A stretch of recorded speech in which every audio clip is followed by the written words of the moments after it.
Gordon was resting in a siding. Sometimes, he thought, it's really tiring to be such a large and splendid engine. One does have to keep up appearances so. Peep, peep, peep, peep. Hello, lazybones, whistled Henry. What cheeks, spluttered Gordon. That Henry is too big for his wheels. Fancy speaking to me like that.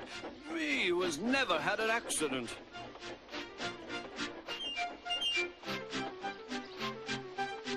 Aren't jammed whistles and burst safety valves accidents? Asked Percy innocently. No, indeed. High spirits might happen to any engine. But to come off the rails like Henry did, well, I ask you, is it right? Is it decent? Then it was Henry's turn to take the express. Gordon watched him getting ready. Be careful, Henry. You're not pulling the flying kipper now. Mind you keep on the rails today.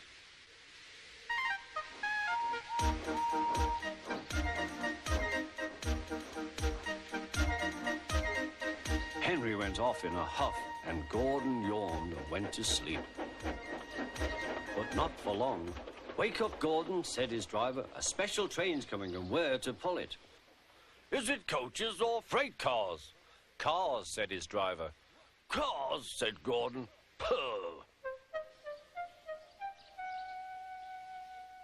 Gordon's fire was slow to start, so Edward had to push Gordon to the turntable to get him facing the right way. I won't go, I won't go, grumbled Gordon. Don't be silly, puffed Edward. At last Gordon was on the turntable. The movement had shaken his fire. It was now burning nicely and making steam. Gordon was cross and didn't care what he did. He waited till the table was halfway round. I'll show them, he hissed. He moved slowly forward to jam the table, but he couldn't stop himself and slithered into a ditch. Ooh, she hissed. Get me out! Get me out! Not a hope, said his driver and fireman. You're stuck, you silly great engine. Don't you understand that? They telephoned to Topham Hatt. So Gordon didn't want to take the special train and ran into a ditch. What's that you say? The special's waiting? Tell Edward to take it, please. And Gordon? Oh, leave him where he is. We'll get him out later. On the other side of the ditch, some little boys were chattering. Coo, doesn't he look silly? They'll never get him out.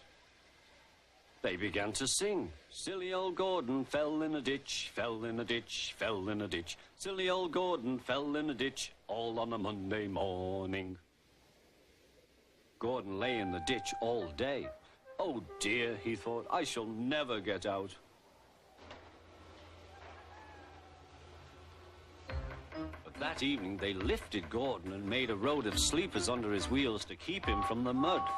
Strong ropes were fastened to his back end, and James and Henry, pulling hard, managed to bring him to safety.